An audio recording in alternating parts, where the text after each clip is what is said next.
ఈ భూమికి ఎంత ఓర్పో రాముడికి అంత ఓర్పు. క్రోధం కోపం వచ్చిందా కాలాగ్ని ఎటువంటిదో అటువంటి వాడు. రామచంద్రమూర్తి ఒకసారి చంపేస్తానని ప్రతిజ్ఞ చేసినటువంటి వాణ్ణి రక్షించడం అన్నది మాత్రం ఎవరికీ సాధ్యం కాదు. రాముడు యుద్ధం చేస్తే కోదండానికి బాణములను సంధించడం మొదలు పెడితే ఆయన భుజములు తాండవం చేస్తాయిట. ఆయనే కోదండం పట్టుకుని బాణాలు వేస్తే భుజములు రుద్రతాండవం చేస్తాయి. అటువంటి వాడన్నాడు కోదండాన్ని పట్టుకుని నారాచ బాణ ప్రయోగం చేస్తున్నాను, పక్షులు కూడా ఎగరవు, దేవతా సంచారం ఉండదు, నా సీత ఏమైందో చెప్పలేదు కాబట్టి దేవదానవ గణములతో కలిపి సమస్త బ్రహ్మాండములలో ఉన్న ప్రాణులను సంహారం చేస్తున్నాను. ఇప్పుడు రూపం ఎలా ఉంటుందో తెలుసా? రాముడే చెప్పుకున్నాడు, యథాజల యథా మృత్యు యథాకాలో యథావిధి నిత్యం న ప్రతిహన్యంతే న నిగ్రహోస్మి లక్ష్మణ అనివార్యోస్మి లక్ష్మణ.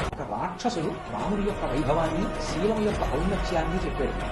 రామో విగ్రహవాన్ ధర్మ సాధు సత్యపరాక్రమ రాజా సర్వస్య లోకస్య దేవానాం భవానివా అన్నాడు. దేవతలకు ఇంద్రుడు సహజముగా ఎట్లా పూజనీయుడో అట్లాగే రామచంద్రమూర్తి ఈ లోకములన్నింటికీ కూడా సహజముగా రాజు. ఆయన విగ్రహవాన్ ధర్మ, ధర్మము ఒక చోట రాశీభూతమై కరచరణాదులతో కదిలి విడితే అదే రాముడు. ధర్మం జోలికి వెళ్ళినవాడు, ధర్మాన్ని పాడు చేద్దాం అనుకున్నవాడు బాగుపడిన దాఖలాలు ఉండవు. ఎందుకనంటే ధర్మము అన్న మాట మిగిలిన ఏ ప్రాణికి